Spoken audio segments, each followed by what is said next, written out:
Bonsoir chers auditeurs et chères auditrices de notre web radio R212.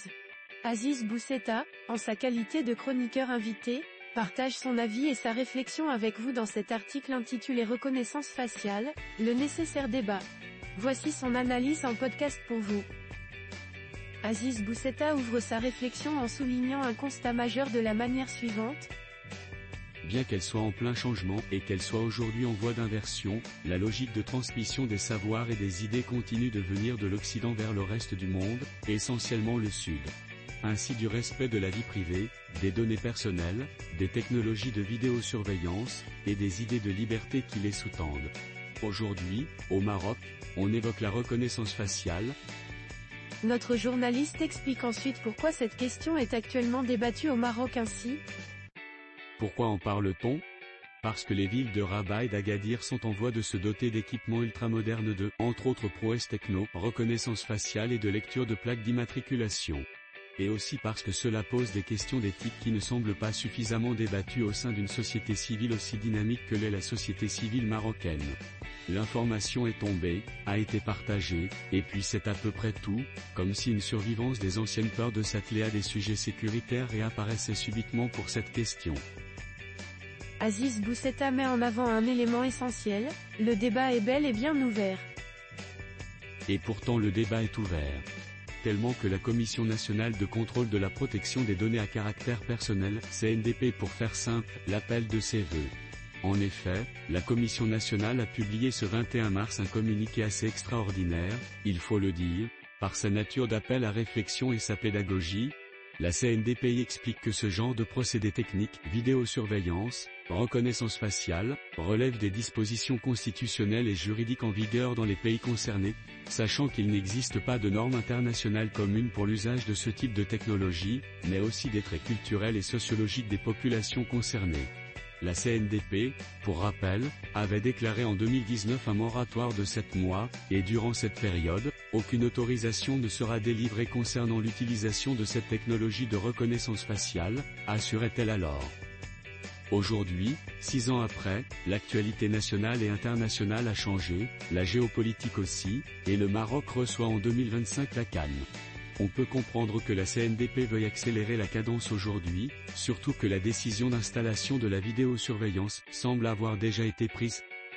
Aziz Bousseta poursuit son analyse en soulignant un point fondamental de cette manière.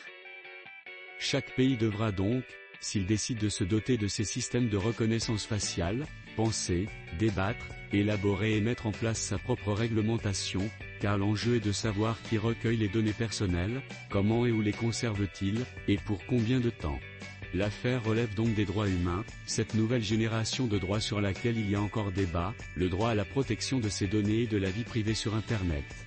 La CNDP affirme en creux qu'il faudra bien trouver une réglementation, car, dit-elle, les frontières entre ce qui est nécessaire, ce qui est acceptable et ce qui est possible, sont par nature appelées à une évaluation et une appréciation permanente, ce qui signifie qu'il faut certes déterminer ce qui est acceptable et désigner ce qui est impossible mais aussi définir le nécessaire, car cette technologie post-moderne est nécessaire. Aziz Bousseta anticipe ensuite une objection possible ainsi. Pour ceux qui, attachés au droit et à la logique de la première génération, contesteraient le principe de surveillance numérique, il conviendra de leur rappeler qu'à chaque temps ses contraintes et ses modes et éléments de réflexion. Nous sommes dans une société où les caméras sont partout, visibles ou non, où toutes nos données, bancaires, de voyage, recherche internet, achats en ligne, photos et vidéos, sont stockées quelque part, où notre vie est soigneusement étalée, par catégorie et par morceaux peut-être, mais étalée quand même dans les limbes du net. Et nous le savons. Face à cela, l'auteur pose une question provocatrice. Pourquoi s'offusquer de l'installation d'un système dont les concepteurs et décideurs auront au moins eu l'élégance de l'annoncer, et d'autres appeler à un débat ? Dans bien des pays d'Europe ou d'ailleurs, les populations n'ont pas eu cette opportunité d'être informées de l'installation de ces technologies novatrices. Et dans tous les pays du monde, la notion de vie privée a changé, évolué. Aziz Bousseta élargit alors son propos, en affirmant que nous vivons dans une ère où tout change de cette manière.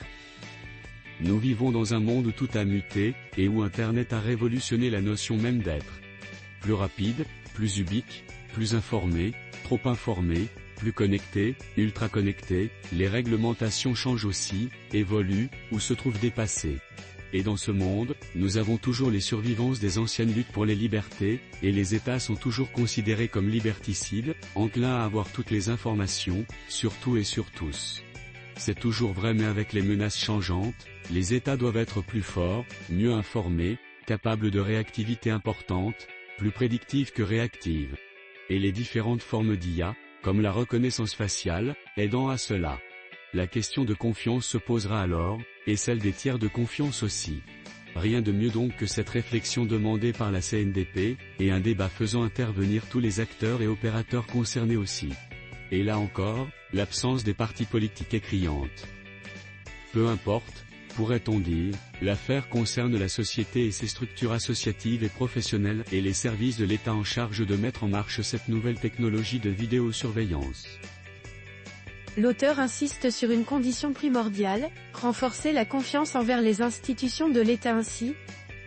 Et s'il est important, pour cela, de renoncer à ses anciens réflexes de manque de confiance dans l'État, sa police, sa justice, ses institutions, il est néanmoins important de veiller à entourer ces nouvelles technologies de toutes les garanties techniques et légales, à mettre en place avec l'assentiment de tous et l'implication de tous, avec des structures de contrôle efficientes et crédibles.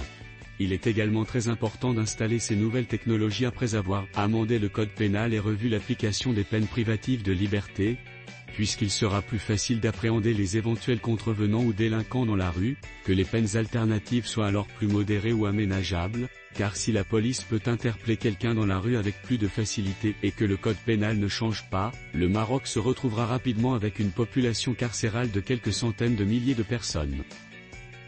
L'auteur conclut en affirmant que la technologie de la reconnaissance faciale est précurseuse du monde de demain, le Maroc pourra et devra même y avoir recours, mais à la condition que les modes de fonctionnement juridique, judiciaire et politique changent. Sinon, on prendra le risque de retomber dans les travers d'hier, ce qui ne semble pas être l'objectif.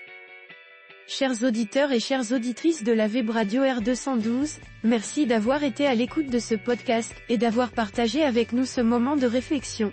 Votre engagement et votre curiosité sont notre plus belle récompense. On se retrouve très bientôt, si vous le voulez bien. Avec toute notre gratitude, l'équipe de R212.